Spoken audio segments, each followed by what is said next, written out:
रूप पाहता लोचनी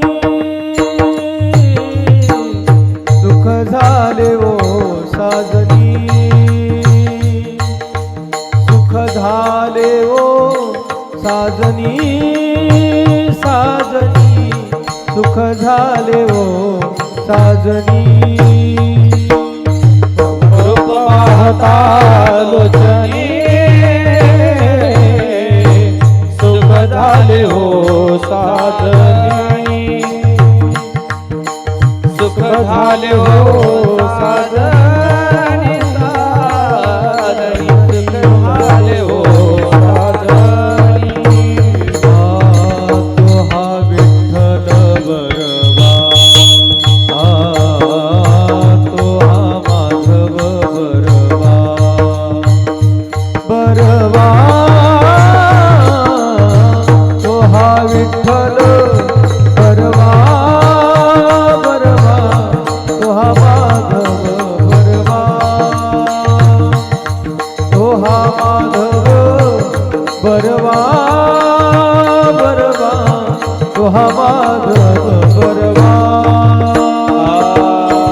तू हा विठ्ठल बरवा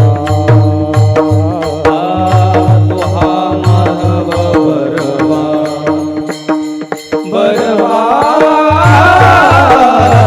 तू हा विठ्ठल बरवा तू हा माधव बरवा तू हा माधव बरवा तू हा माधव बहुता सुकृताची जोडी जोडी म्हणून विठ्ठली आवडी म्हणून विठ्ठली आवडी आवडी आवडी म्हणून विठ्ठली आवडी बहुत सुकृताची जोडी जोडी म्हण विठ्ठले आवडी म्हणून विठ्ठले आवडी आवडी म्हण विठ्ठले आवडी तो हा विठ्ठल बरवा बरवा तो हा माधव बरवा बरवा तो हा विठ्ठल बरवा बरवा तो हा माधव बरवा तो हा माधव बरवा बरवा तो हा माधव बरवा तू हा विठ्ठल बरवा तू हा माधव बरवा बरवा तू हा विठ्ठल बरवा तू हा माधव बरवा तू हा माधव बरवा तू हा माधव बरवा सर्व सुखाचे आधार सर्व सुखाचे आधार सर्व सुखाची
शब्दे केली जडाजोडी विठ्ठल पायी घातली बेडी धरिला पंढरीचा चोर गळा बांधून आलो सोहम शब्दाचा मारा केला विठ्ठल काकुळती आला धरिला पंढरीचा चोर गळा बांधून आलो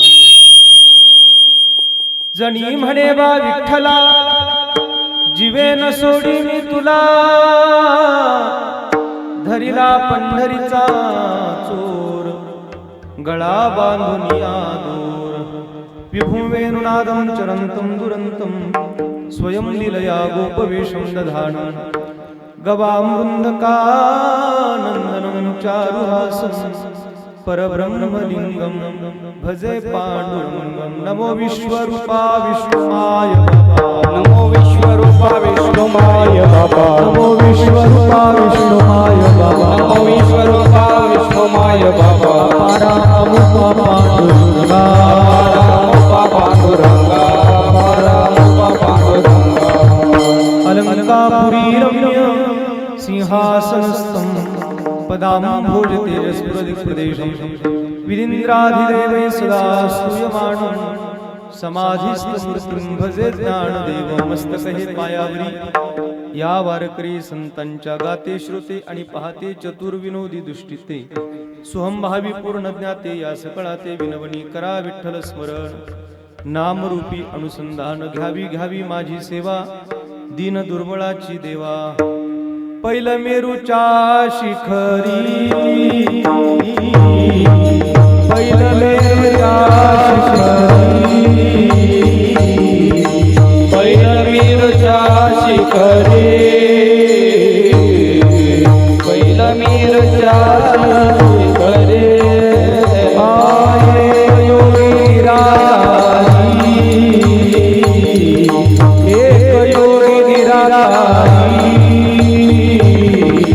एक योगी निराकारी एक योगी निराकारी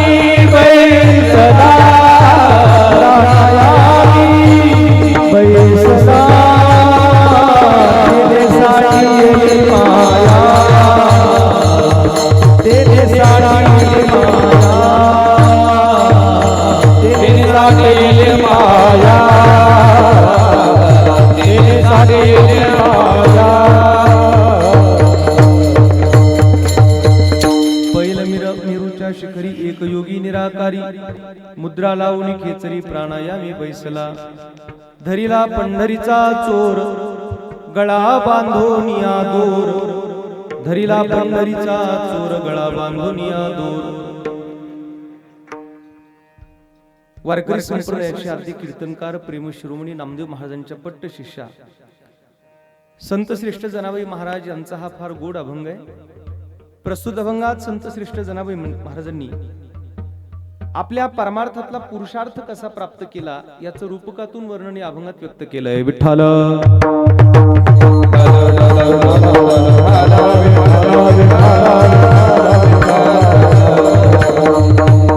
अभंगाला सुरुवात करण्या अगोदर थोडासा परिहार द्यायचा तो असा, श्री क्षेत्र परमहंस महेश बन बाबा महाराज जोगमठ दत्त मंदिर देवस्थान विखळे जाधववाडी तालुका कोरेगाव जिल्हा सातारा आयोजित अतिशय सुंदर असा हा उत्सव या ठिकाणी संपन्न होतो आहे। या जोग मठावर असलेल्या महापुरुषांच्या दिव्य समाधीचा हा उत्सव आहे। परमहंस श्री सद्गुरु महेशबन बाबा, सद्गुरु श्री शांतिगिरी बाबा, श्री विठ्ठलबन महाराज, पंचमगिरी महाराज आदी महापुरुषांच्या कृपा आशीर्वादाने भगवान श्री दत्तात्रयांच्या पवित्र पावन दरबारामध्ये अतिशय सुंदर असा हा गुरुचरित्र पारायण सोहळा आणि कीर्तन महोत्सव या ठिकाणी संपन्न होतो आहे। आपल्या सगळ्यांचं श्रद्धास्थान, मला विशेष ज्यांच्याबद्दल पूज्यभाव आहे, महाराष्ट्रातील एक प्रतिभा संपन्न कीर्तनकार हरिभक्तीपरायण शिवचरित्रकार प्रदीपजी महाराज नलावडे श्री महाराजांच्या प्रेरणेतून महाराजांच्या पवित्र उपस्थितीत चाललेला हा उत्सव या ठिकाणी आहे. या निमित्ताने या संस्थांची सेवा नित्य जे करतायत अशा हरिभक्तीपरायण कांता महाराज, या संस्थांची सर्व ट्रस्ट मंडळी, सप्ताह कमिटी, सप्ताह समिती यांच्या अथक प्रयत्नातून आणि परिश्रमातून चाललेल्या या उत्सवातील आजचा हा सेवा करण्याचा योग आहे. थोडा आवाज कमी करा. या निमित्ताने हा कीर्तन सेवा करण्याचा योग ज्यांच्या अनुषंगाने मला प्राप्त झाला ते वाठार स्टेशनचं एक फार गोड व्यक्तिमत्व, महाराष्ट्रातल्या सर्वच कीर्तनकारांवर नितांत प्रेम ज्यांचं आहे असे आमचे ज्ञानेश्वर माऊली कदम. त्यांच्या उत्सवामध्ये सुद्धा माझं येणं झालं होतं बाबा, आणि या अनुषंगाने आज खरं म्हणजे इथे येण्याचा योग प्राप्त झाला. या निमित्ताने ज्यांनी गोड चाल म्हटले हरिभक्तीपरायण आमचे दत्ता महाराज बीडकर, हरिभक्तीपरायण सचिन महाराज यांचा पखावज या ठिकाणी ऐकत आहात, ते हरिभक्तीपरायण अभिमन्यू महाराज. सुंदर हार्मोनियम आहेत, विनेकरी आहेत, चोपदार आहेत, लहान थोर आपण सर्व या ठिकाणी देवरूप श्रोतृवर्ग आहात, माता माऊली आहेत, पुरुष मंडळी आहेत. या सप्ताहामध्ये प्रत्येक जण आपापली सेवा या ठिकाणी भगवान श्री दत्तात्रयांच्या चरणी सुपूर्त करतो आहे. मग कुणी देणगी स्वरूपामध्ये, कुणी पंक्तीच्या स्वरूपामध्ये, कुणी नाश्त्याच्या स्वरूपामध्ये, कुणी चटई उचलत असेल, कुणी पात्र उचलत असेल, ज्याला जी सेवा करतील तो इथं ही सेवा करतोय. आणि तुम्ही केलेली सेवा ही खऱ्या अर्थाने महेशबन बाबांच्या चरणावर, दत्तात्रयांच्या चरणावर या ठिकाणी सुपूर्त होते आहे. अशा या पवित्र उत्सवात काही भाविकांनी कीर्तनकार महाराजांचं संत पूजन स्वीकारलेलं आहे. त्यामध्ये आजच्या कीर्तनाचं संयोजक जे आहेत ते डॉक्टर श्री सुयोग भाऊ रामभाऊ लेंभे, पिंपोळे बुद्रुक वाठार स्टेशन यांच्याकडे आहे. त्यांचं या ठिकाणी हार्दिक स्वागत आहे. फार सुंदर उत्सव या ठिकाणी या महापुरुषांच्या समाधी सोहळ्याचा होतो आहे आणि अतिशय रमणीय ठिकाण आहे, जिथं खरं म्हणजे या महापुरुषांनी फार मोठी साधना केली आहे, फार मोठी तपश्चर्या केली आहे. आणि आपल्या तपश्चर्याच्या बळावर, आपल्या परमार्थाच्या जोरावर ज्यांनी देव अधीन केला, असे या जोग मठावर आपण सगळेजण उपस्थित आहोत. विठ्ठल विठ्ठल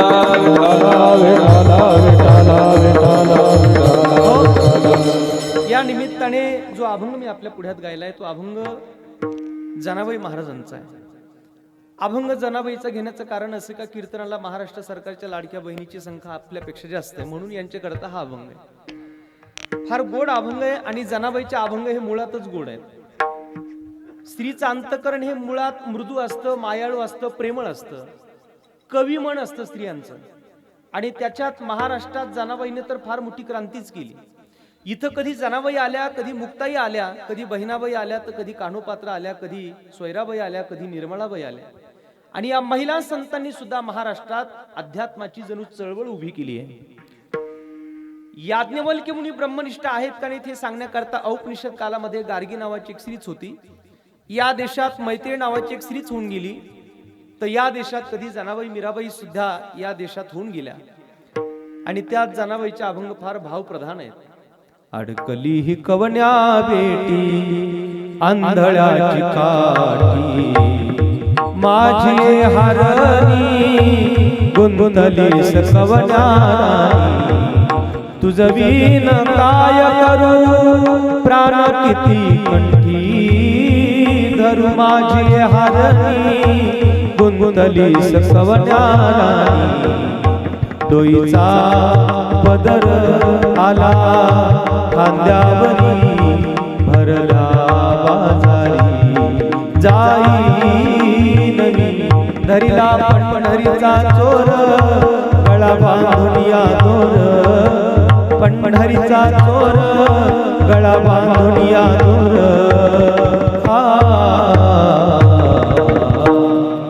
मला वाटतं सासऱ्याच्या लोकांच्या हा अभंग नुसता पाठ नसेल तर 40 हा अभंग पाठ असेल. माझ्या बरोबर आहे. इतके गोड आणि भावप्रधान अभंग जनाबाईचे. खरं म्हणजे काळ कोणताही असू द्या, पण जनाबाईचे अभंग याही काळात आमच्या हृदयाला स्पर्श करतात. परमार्थ कोणाकडे पाहून करावा असा जर प्रश्न उपस्थित झाला तर भक्तीचे प्रधान आचार्य महर्षी नारद आहेत. नारदांना विचारलं, नारदजी आम्ही परमार्थ कोणाकडे पाहून करावा? नारदांनी सांगितलं, तिकडे बघा, उत्तर प्रदेशकडे बघा. यथा व्रज गोपिका नाम, गोकुळातल्या गवळणींकडे पहा, आपल्याला परमार्थ कसा करावा हे कळेल. कबीर महाराजांची संपूर्ण जगभर ख्याती झाली आणि लोक कबीर महाराजांच्या नावाचा जय जयकार करू लागले. तेव्हा कबीर महाराजांनी आलेल्या सगळ्या लोकांना सांगितलं, अरे तुम्ही लोक माझ्या नावाचा जय जयकार करता पण तुम्हाला माहिती नाही. कबीर कबीर क्या कहते हो, जाओ जमुना के तीर, एक एक गोपी के प्रेम में बह गए कोट कबीर. अरे माझ्यासारखे असे शेकडो हजारो कोट्यावधी कबीर एका एका गवळणीच्या भक्तिप्रेमापुढे वाहत जातील. हा ज्यांचा अधिकार आहे त्या गवळणी म्हणजे स्त्रियाच आहेत. विठाला विठाला विठाला विठाला विठाला. आणि ते कबीर महाराज आपल्या महाराष्ट्रात एकदा पांडुरंगाच्या दर्शनाकरता आले. पांडुरंगाच्या दर्शनाकरता आल्यानंतर त्यांनी बघितलं की पंढरपुरात 2-3 मुली जमल्या होत्या आणि त्यांची भांडणं चालली होती. ऐका, कबीर महाराजांनी पाहिलं, त्या मुलींना विचारलं, म्हणले काय ग, कशासाठी भांडण चाललंय? त्या दोघींनी सांगितलं, म्हणले महाराज आम्ही तिघी मिळून इथं गोवऱ्या थापायला आलो. मग बघा म्हणले, आमच्या दोघींच्या गोवऱ्याचा ढिगारा आणि हिचं एकटीचा गोवऱ्याचा ढिगारा, आमच्यापेक्षा हिचा गोवऱ्याचा ढिगारा जास्त आहे. कबीरांनी पाहिलं, काय ग तुझा गोवऱ्याचा ढिगारा जास्त कसं काय? तिने सांगितलं, म्हणली महाराज या दोघी जेव्हा गोवऱ्या थापतात तेव्हा त्या दोघींची मिळून 4 हात होतात. मायव लक्ष द्या, या दोघींची मिळून 4 हात होतात. पण मी जेव्हा गोवऱ्या थापायला लागते तेव्हा माझे 2 हात. आणि हा जो विटेवरचा मालक आहे ना, ज्याचे वेगवेगळे अवतार आहेत, कधी जोग मठावर तो दत्तात्रय होतो, कधी संत होतो, तर कधी विटेवरचा मालक होतो. तो विटेवरचा देव मला इथं गोवऱ्या थापायला मदत करतो. त्याचे 4 हात, त्याचे 4 हात आणि माझे 2 हात, किती झाले? 6 हात. सांगा म्हणली कबीर महाराज, 4 हाताच्या गोवऱ्या जास्त का 6 हाताच्या गोवऱ्या जास्त? महाराज म्हणले 6 हाताच्या.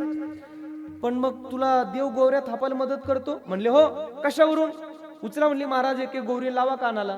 कबीरांनी गोवरी उचलीन कानाला लावली. विठ्ठल विठ्ठल विठ्ठल.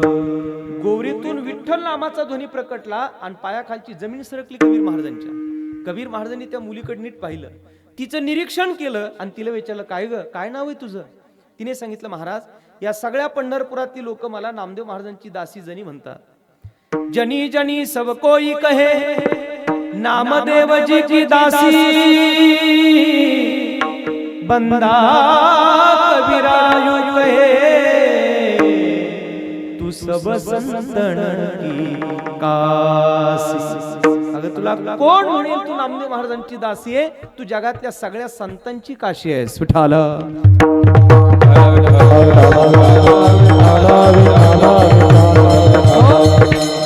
हा ज्यांचा अधिकार आहे त्या जनाबाईचा हा अभंग आहे. परभणी जिल्ह्यात गंगाखेड नावाचं गाव आहे आणि त्या गंगाखेड मध्ये दमा आणि कुरुंड नावाच्या दाम्पत्याच्या पोटी संत श्रेष्ठ जनाबाईचा जन्म झाला. पांडुरंगाच्या नवसाने मुलगी झाली म्हणून पंढरपुरात पांडुरंगालाच नामदेव महाराजांच्या घरात सेवेकरता दिली. नामदेवाचे घरी 14 जण स्मरती हरी आणि नामदेव महाराजांच्या घरात जनाबाई राहू लागल्या. परंपरेने पांडुरंगाची उपासना त्या घरात असल्यामुळे आपोआप जनाबाई पांडुरंगाकडे ओढल्या गेल्या आणि देवाच्या समोर जाऊन जनाबाईने देवाला स्पष्ट सांगितलं, देवा मला आत्ता निरोप असा मिळाला आहे, माय मेली बाप मेला मज सांभाळी विठ्ठला, मज सांभाळी विठ्ठला, मज सांभाळी विठ्ठला. देवा माझी माय मेली, माझा बाप मेला, आता तुझ्याशिवाय माझं या जगात कुणी शिल्लक राहिलं नाही. आणि मग परिणाम असा झाला, जर माझ्या जनाईने कधी घागर घेऊन पाण्याकरता चंद्रभागेच्या तीरावर जर जावं तर विटेवरचा मालक पाठीमागे पळायचा. जनी जाय पानियासी मागे धावे ऋषिकेशी, जनी जाय पानियासी मागे धावे ऋषिकेशी. देव पाठीमागे पळायचा. जनाईला जर कधी स्नान करायचं असेल तर गार गरम पाणी विसरण्याचं काम स्वतः विटेवरचा मालक देव करायचा. जनी बैसली नायाला पाणी नाही विसरण्याला, जनी सांगे लोकांना घाली माझा सखा. स्वतः देव जनाबाईला स्नान घालायचा हा ज्यांचा अधिकार आहे त्या जनाबाई आहे. जर माझ्या जनाईला कधी राग आलाच असा कमरेला पदर खोवायचा, ताड ताड ताड पांडुरंगाच्या दारात जायच्या, लाल डोळे करायचे आणि देवाला म्हणायच्या, अरे अरे विठ्ठल माईच्या करट तुझी रांडरणकी झाली, तुझी रांडरणकी झाली, सती सावित्री चुडाल्याली, तुझे गेले मळे मला पाहुणी काळ रडे, तुझी रांडरणकी झाली, तुझी रांडरणकी झाली, सती सावित्री चुडाल्यानी उभी राहुनी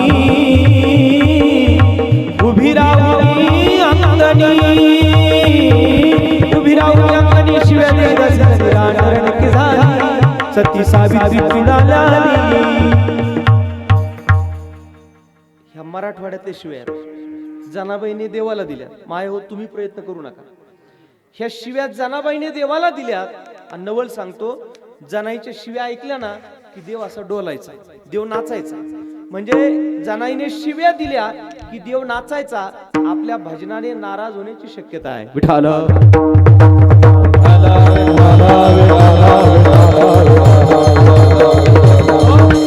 काय अधिकार असेल जनाईचा. आणि अशा अधिकार संपन्न संत श्रेष्ठ जनाबाई मला देव पाहिजे या वृत्तीवर ठाम आहेत. याला शास्त्रामध्ये भावोदय असा शब्द आहे. भावोदय. जगात परमार्थ करत नाहीत अशी माणसं नाही. देखे मनुष्य जात सकळ स्वभावतः भजनशील. पण मला देवच पाहिजे या वृत्तीला सगळे लोक पोचत नाहीत. मनुष्याणम सहस्रेषु कष्टित यतती सिद्धये विरळा ऐसा कोणी. हजारो लाखो कोट्यवधी मधून कुणीतरी असा एखादाच भक्त असतो का ज्याला देव पाहिजे असतो. आणि जनाईच्या अंतकरणात हा भावोदय निर्माण झाला. एक पण कोणताही साधक जेव्हा भक्तीकडे आकृष्ट होतो तेव्हा पुढचा टप्पा येतो त्याला म्हणतात भावसंधी. भावसंधी म्हणजे परमार्थ आवडत नाही असं नाही पण घर सुटत नाही. आता जोग मठावरचा एवढा गोड प्रदीप बाबांनी नियोजित केला हा उत्सव चालू आहे. कळतं लोकांना, सगळ्या परिसराला माहिती आहे. पत्रिकाही पोहोचली, निरोपण पोहोचलाय. आवडत नाही असं पण नाही पण घर सुटत नाही. हे कन्फ्युजन आहे. दोन वर्ग आहेत. एक संसारातही राहतो आणि परमार्थातही राहतो. बेडूक पाण्यातही राहतो आणि जमिनीवरही राहतो. दोन्हीकडे राहतो. एक वर्ग असा आहे का तो फक्त संसारात राहतो. तुम्ही जर कधी पिसाळलेलं कुत्र पाहिलं असेल तर पिसाळलेलं कुत्र कधी पाण्याकडे जात नाही. बाबा जात नाही पिसाळलेलं कुत्र पाण्याकडे. का? त्याला माहिती आहे पाण्याकडे गेलो का मेलोच म्हणून समजा.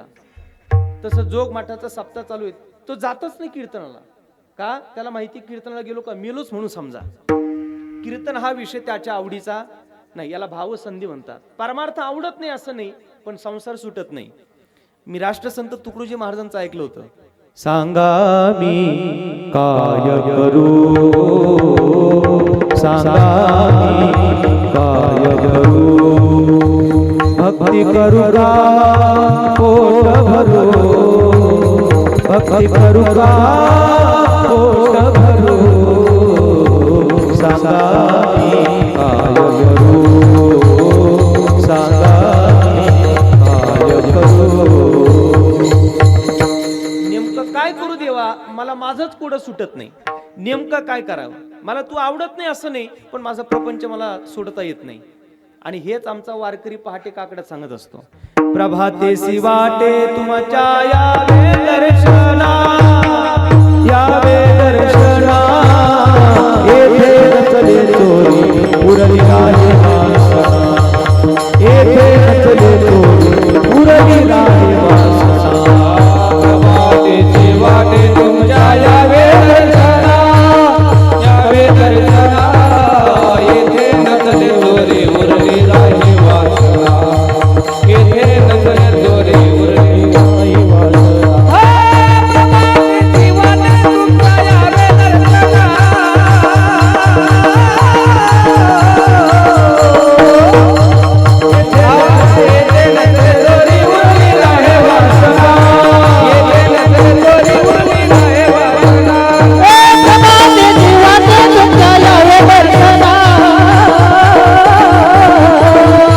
येथे नचले चोरी उरली राही वासना,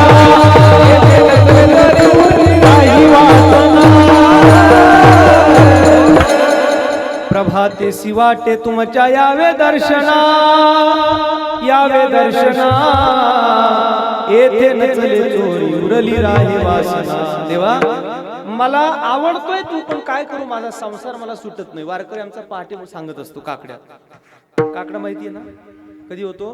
पहाटे. मी पुण्यात एकाला म्हणलं पहाट कधी होती? तो मला 9:30 वाजता. काय लोकांची पहाटे. आता ह्या आमच्या सगळ्या वॉटर स्टेशन परिसरातल्या माता मावल्या जुन्या काळात पहाटेच उठायच्या. पहाटे उठायच्या. सडा समार्जन रांगोळी घरातली सगळी कामं आटोपायच्या आणि मग सूर्य कधी उगवतोय त्याची वाट बघायच्या. आता सूर्यच उगवतो आणि आपली वाट पाहतोय भूत कधी उठतात. हा काळाचा दणकाच आहे महाराज. मला तर एक जुनं गाणंच आठवतं. चांदना बदला, सूरज ना बदला, ना बदला आसमान, कितना बदल गया इंसान, कितना बदल गया इंसान. त्यामुळे आपण काळानुसार बदलत चाललेलो आहोत. आजही आमचा वारकरी पहाटेच उठून सांगतो, देवा मला तुझ्याशिवाय कोणाला बघायचं नाही आणि मला आवडतोय तू, पण काय करू, माझा संसार मला त्रस्त करत राहतो. प्रभातीसी वाटे तुमच्या यावे दर्शना, याला भावसंधी म्हणतात. तिसरा टप्पा येतो, त्याला म्हणतात भाव शाबल्य. अरे ईश्वराने इतकं छान मला बनवलंय, हात पाय कान नाक डोळे त्वचा, भावना प्रधान होण्याकरता बुद्धी दिली आहे, वेगवेगळ्या प्रवृत्तीकडे वळण्याकरता मन दिलंय, मनुष्यपणा तरी साधी नारायण. केवढी क्षमता आहे माझ्या या शरीरात. देव प्राप्त करण्याचं जर सामर्थ्य माझ्यात आहे तर मी काय संसार करण्याकरता आलोय? नाही, मला देव पाहिजे. विदर्भ देशाची राजकन्या रुक्मिणी माता, भगवान श्रीकृष्ण परमात्म्याच्या सौंदर्याचं वर्णन तिने भागवतात ऐकलं. श्रीकृष्णाच्या सौंदर्यापुढे लक्ष्मी भुलोनी झाली रे, मदन पोटा आला बापुडे, हेर कोणीकडे इंद्र चंद्र. आणि त्या दिवसापासून तिने ठरवलं लग्न करेन तर कृष्णाशी करेन, लग्न करेन तर कृष्णाशी करेन. आणि तेव्हा तिची काय अवस्था झाली, नाथ महाराजांनी रुक्मिणी स्वयंवर नावाच्या ग्रंथात त्याचं वर्णन केलंय. कृष्ण स्वरूपाची प्राप्ती भीमके सादर श्रवणार्थी, हृदयी आविर्भवली मूर्ती, बाह्य स्फूर्ती मावळली, अंग झाले रोमांचित, नेत्री बाष्प पै दाटत, शरीर चळचळा पै कापत, पडे मूर्छित धरणीये, एक म्हणते धरा धरा, एक पल्लवे घाली दिवारा वारा, एक म्हणती सुंदरा, कृष्ण कीर्तीने झडपली. देवासाठी तिने काय स्वतःची अवस्था करून घेतली. त्यावेळेला रुक्मिणी माता, तिची आई तिला सांगते रुक्मिणीला, रुक्मिणी अगं वेडीस का तू, परिणाम काय होतील माहितीये का, तुझे वडील तुला घरातून बाहेर काढतील, तुला खायला मिळणार नाही. रुक्मिणी माता म्हणते मला घरातून बाहेर काढलं तरी चालेल, मला माझ्या अंगावर फाटकं लुगडं परिधान करायला मिळालं तरी चालेल, मला खाण्याकरता शिळपाक अन्न मिळालं तरी चालेल, पण लग्न करेन तर कृष्णाशीच करेन. त्याला भाव शाबल्य म्हणतात. माऊलीने फार गोड वर्णन केलंय. पाचा दामाचा घोंगडाने से, पाचा दामाचा घोंगडाने से, पाचा दामाचा घोंगडाने से, पाचा दामाचा घोंगडाने से, उरली मोठ दे जगन गे, उरली मोठ गे जगन गे, उरली मोठ दे जगन गे, उरली मोठ दे जगन गे, कामारी कामारी हो, कामारी कामारी कामारी हो, कामारी कामारी कामारी हो, कामारी कामारी हो, उरली मोठ ते जेविन गे माये, कामारी कामारी कामारी होऊन, कामारी कामारी कामारी होऊन. आणि ही सगळी जी अवस्था आहे रुक्मिणी मातेची, याला भाव शाबल्य म्हणतात. आणि चौथा टप्पा साधकाच्या जीवनात येतो, त्याला म्हणतात भाव शांती. देवा मी तुझ्याच करता जन्माला आलोय, तू सोडून मला काही नको. जनाईच्या अंतकरणात काही काळ भावोदय तयार झाला, काही काळ भावसंधी आली, नंतर भाव शाबल्य आणि परिणामी भाव शांती.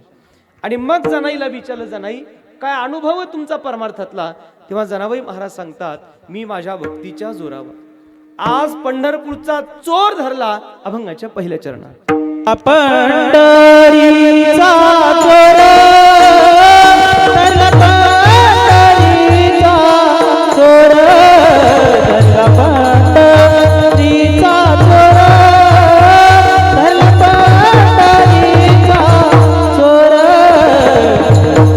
हरीचा चोर धरला, पंढरीचा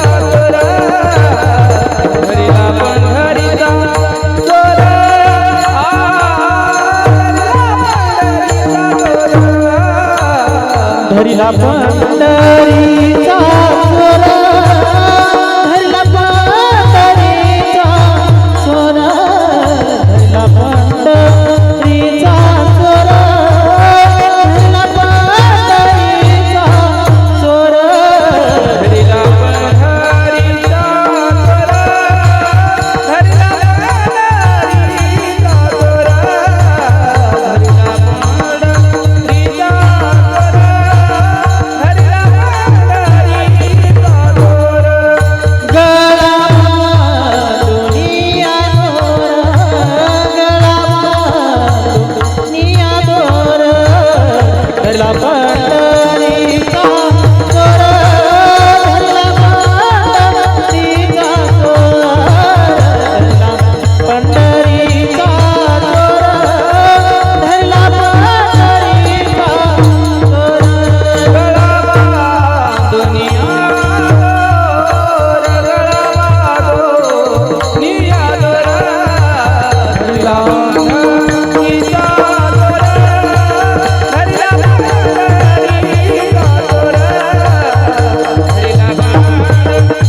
पहिल्या चरणात जनाबाई महाराज म्हणतात, मी माझ्या भक्तीच्या जोरावर पंढरपूरचा चोर धरला. काय संसार धरण्यासाठी या जगात अनेक लोक प्रयत्न करतात, पण परमार्थ करताना देव धरण्यासाठी या जगात फार कमी लोक प्रयत्नशील आहेत.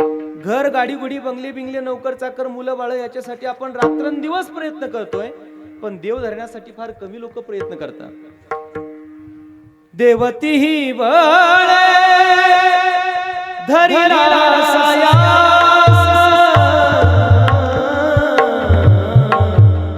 करून या नाश उपाधी. आज या शांतिगिरी बाबा असतील, महेशबन बाबा असतील, या महापुरुषांनी खरं तर करून या नाश उपाधीचा या लोकांनी देव धरला, म्हणून आज त्यांच्या समाधीचा उत्सव आहे. विठ्ठल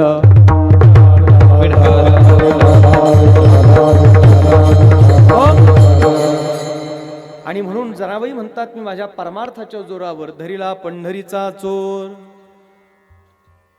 पंढरपूरचा चोर धरला असं जनाबाई महाराज म्हणतात.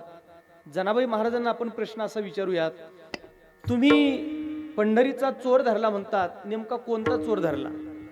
कारण पंढरपूरला चोराची संख्या काही कमी नाहीये.